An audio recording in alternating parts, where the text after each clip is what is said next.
अस्सलाम वालेकुम, कैसे हैं आप सब। अल्लाह ताला आप सभी लोगों को अपने प्यारों के साथ खुश व आबाद रखे। शुरू अल्लाह के नाम से जो बहुत मेहरबान नहायत रहम वाला है।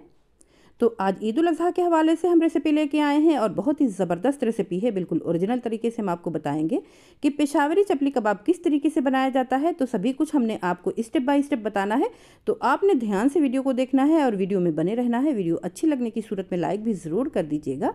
शुक्रिया, जज़ाकल्लाह। तो चलिए वीडियो को स्टार्ट करते हैं। बिस्मिल्लाहिर्रहमानिर्रहीम। तो यहाँ पे देखिए हमने चॉपर लिया हुआ है और हमने यहाँ पे बहुत सारी चीज़ें ली हुई हैं, जिसमें कि टमाटर इसमें बहुत ही इंपॉर्टेंट रोल अदा करता है। प्याज को भी हमने यहाँ पे छील के ले लिया है और इसको हम चॉपर में बिल्कुल बारीक सा चॉप करेंगे।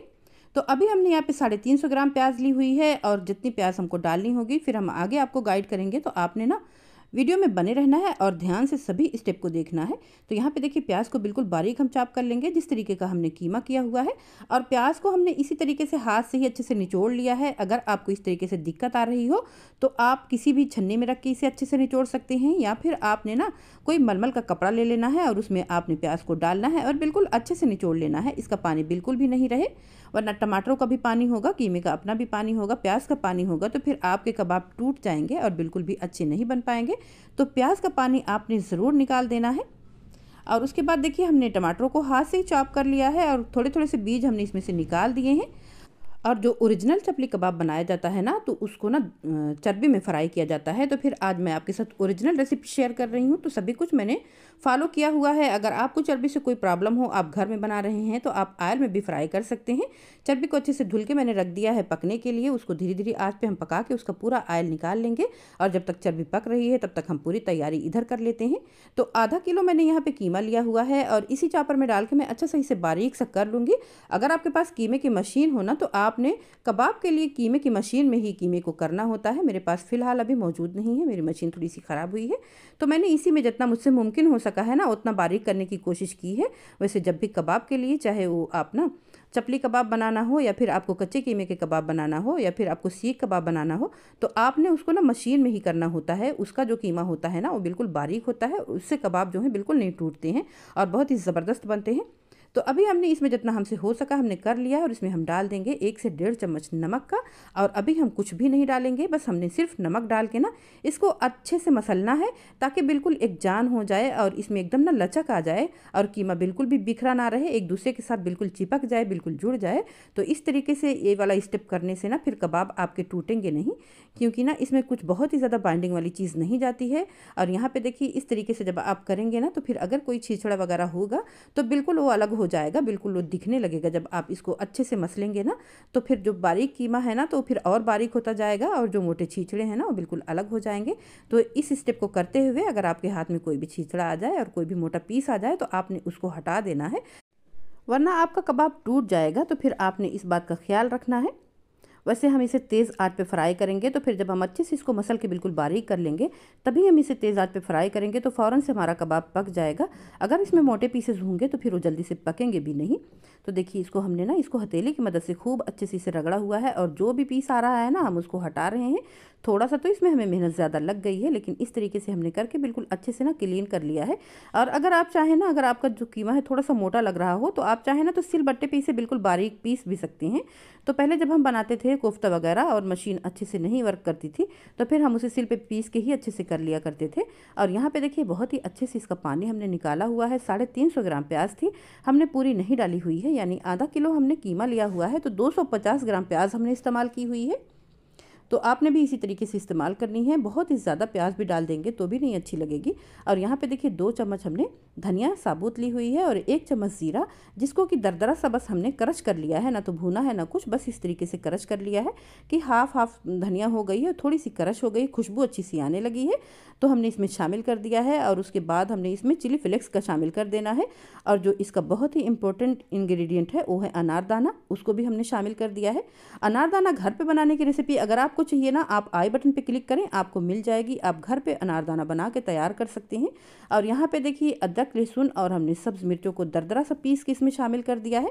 अगर इसमें पेस्ट को शामिल करेंगे तो फिर इतना अच्छा रिजल्ट नहीं आएगा। आपने इसी तरीके से बिना पानी का खुश्क सा बस दरदरा सा कर लेना है। और यहाँ पे आधा चम्मच हमने काली मिर्च का शामिल कर दिया है और उसके बाद इसमें हम मकई का आटा शामिल कर रहे हैं।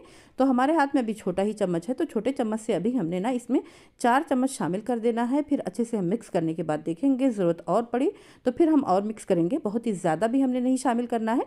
मकई का आटा आपके पास ना हो तो आप गेहूं का आटा भी शामिल कर सकते हैं, कोई मसला नहीं है। और ओरिजिनल में मकई का आटा जाता है, तो इसलिए मैंने इसकी पूरी तैयारी की और पूरी हमने इसकी रिसर्च की कि इसको किस तरीके से बनाया जाता है। बहुत ही अच्छे तरीके से छानबीन करके और बिल्कुल ओरिजिनल रेसिपी आपके लिए लेके आई हूँ। अभी बिल्कुल अच्छे से हमने इसको मसलना है, अच्छे से मिक्स करना है। बिल्कुल अच्छे से जब हम इसको मसल देंगे, सभी चीज़ें एकजान हो जाएंगी, तो फिर आप ना इसको जिस तरीके से चाहेंगे शेप देंगे। कितना भी पतला आप इसको चपाती की तरह भी बना देंगे तो फिर ये नहीं टूटेगा और बहुत ही अच्छे से आपका ये चपली कबाब बन के तैयार होगा। आपने बस इस बात का ख्याल रखना है कि पानी ऊपर से बिल्कुल भी नहीं जाना चाहिए। और इसमें कोई फ़ैट भी हमने नहीं शामिल किया है, तो हमने टमाटरों को इसमें शामिल करना है। टमाटरों को हमने बहुत ही ज़्यादा नहीं निचोड़ना है। टमाटरों का जो पानी होगा ना, उसी से हमारे कबाब जूसी बनेंगे। तो इस कबाब में ना टमाटर जाते हैं और इसका टमाटर का ना बहुत ही ज़्यादा इम्पोर्टेंट रोल होता है। इसका मेन इंग्रेडिएंट ही टमाटर है। तो आपने टमाटरों को इस तरीके से बारीक बारीक चाप करके शामिल करना है। अगर आप चाहें ना तो चापर में भी इसे चाप कर सकते हैं। मैंने हाथ से ही इसे बारीक बारीक सा किया हुआ है और मुझे लगता है कि बेहतर यही है कि इसे चॉपर में चाप कर लिया जाए। और यहाँ पे देखिए, मुझे लग रहा था कि बाइंडिंग थोड़ी सी कम है, तो 2 चम्मच मैंने इसमें मकई का आटा और शामिल कर दिया है और बहुत ही अच्छे से इसको अच्छे से गूंद गूंद के मैंने इसको मिक्स कर दिया है। इसको अब हम रख देंगे साइड पे। और इधर जो हमने रखी हुई थी चर्बी पकने के लिए ना, तो ये देखिए बिल्कुल पक के इसका आयल निकल चुका है। तो इसको हम छान के निकाल लेंगे। जिनको कोई हेल्थ इश्यूज़ हो, जिनको हार्ट के प्रॉब्लम हो या फिर कोई ज़्यादा दिक्कत वगैरह हो, तो फिर वो आयल में ही बना लें। अपनी पसंद का कोई भी आयल वो इस्तेमाल कर लें। फिर वो इस स्टेप को ज़रूर स्किप कर दें। जो मार्केट वाला आप खाते हैं ना, तो वो इसी तरीके से चर्बी में ही बना हुआ होता है और वो बीफ का बनाते हैं और बीफ की चर्बी होती है। मैंने मटन इस्तेमाल किया हुआ है। तो यहाँ पे देखिए, हमने आयल को छान के एक पैन में अलग से रख दिया है, जो इसका चर्बी का आयल पूरा निकला हुआ है। और चलिए अब हम इसको बताते हैं कि आप इसको कैसे बना सकते हैं। आप बिल्कुल मार्केट की तरह ना इसको बड़ा बड़ा सा बनाना चाहें तो भी कोई मुश्किल नहीं है। जो अच्छी सी हमने इसको बाइंडिंग दी हुई है ना, इसको मसल मसल के, तो ये बिल्कुल भी नहीं टूटेगा। अच्छे से देखिए, पहले हाथ से हमने इसको गोला इसका बना लेना है। अब इसके बाद ना हम इसको देखिए हाथ से इस तरीके से फैला देंगे तो आसानी के साथ ये फैल जाएगा। तो इसके शेप का कोई बहुत ही ज़्यादा नहीं ध्यान रखना होता है। साइडों पे अगर थोड़ा सा करेक्स आए ना, तो फिर उसको भी कोई बहुत ही ज़्यादा नहीं सही करना होता है। थोड़ा बहुत आपको ठीक लगे तो आप सही कर सकते हैं। बिल्कुल देखिए, मैंने एकदम ना पतला सा रोटी की तरह कर दिया है, तब भी आप चेक करें बिल्कुल कितने अच्छे से पतला सा हो गया है। और ये इस तरीके से आप फ्राई भी करेंगे ना, तो ये बिल्कुल भी नहीं टूटेगा। तो इस तरीके से आपने इसको बना लेना है। और इस तरीके से आप बना के इसके ऊपर टमाटर वगैरह लगाना चाहें ना, जो बिल्कुल मार्केट में लगाया जाता है, तो लगा भी सकते हैं। बिल्कुल पतला बनाएंगे तो आप टमाटर को लगा सकते हैं। थोड़ा सा मोटा बनाएंगे तो आप टमाटर नहीं लगाइएगा, वरना एक साइड पे थोड़ा सा कच्चा रह जाएगा। तो टमाटर हमने अच्छी मिकदार में इसमें डाला हुआ है ना, तो टमाटरों को लगाने की भी कोई इतनी ज़्यादा ज़रूरत नहीं है। वैसे आप लगाना चाहें तो लगा सकते हैं। तो इस तरीके से कोई प्लास्टिक की शीट आप ना प्लेट के ऊपर लगा के ना, प्लेट के ऊपर भी आप रख के इसको फैला सकते हैं। मैंने बस ऐसे ही प्लेट पे डायरेक्ट ही लगा के बनाया हुआ है। तो देखिए, थोड़ा सा मुश्किल हो रहा है इसको निकालने में। शीट लगा के आप बनाएंगे तो शीट को उठा के अपने हाथ पर रख के आसानी के साथ आप इसको ना पैन में डाल सकते हैं। तो देखिए, कितने बड़े बड़े साइज़ का भी बना के मैंने आपको दिखा दिया है। तो आप इस तरीके से मार्केट वाले साइज़ का बनाना चाहें तो बना सकते हैं। वैसे मैं साइज़ थोड़ा सा छोटा बनाने वाली हूँ। तो यहाँ पे चेक करें, अभी तक ना कहीं टूट रहा है ना फूट रहा है। तो आप एक एक स्टेप को फॉलो करिएगा और इस तरीके के चपली कबाब बना के आपकी ईद उल अज़हा में अपने घर वालों को खुश करिएगा। इंशाल्लाह ताला घर वालों से शाबाशी आपको ज़रूर मिलेगी। तो देखिए, मार्केट वाला लुक देने के लिए आप इस तरीके से ऊपर से इसको इस तरीके से प्रेस करके इसके ऊपर लगा सकते हैं, क्योंकि ना ये बहुत ही पतले बने हुए हैं।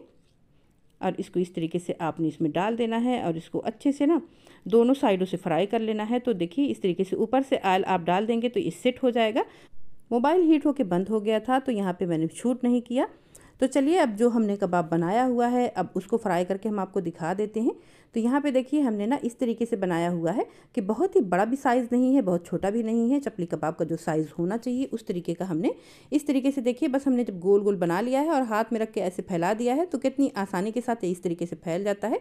जो मार्केट वाले बनाते हैं ना, तो उनके पास जो तवा होता है वो काफ़ी बड़ा होता है और उन्होंने ना तिरछा रखा हुआ होता है और एक साइड पे वो तवे पे ही बना के और वो अंदर खिसका देते हैं। तो हमारे पास तो ना उतना बड़ा तवा है ना उतना बड़ा पैन है, तो हम इस तरीके से हाथ पे ही बना के बिल्कुल मार्केट वाला लुक और मार्केट वाला टेस्ट ले सकते हैं। और इस तरीके से एक करछी की मदद से ऊपर से ऑयल डाल देंगे, ताकि ये सेट हो जाए। जब हम इन्हें पलटें तो ये तो ना टूटे ना बिखरें, कुछ भी ना हो, ये अच्छे से सेट हो जाएं।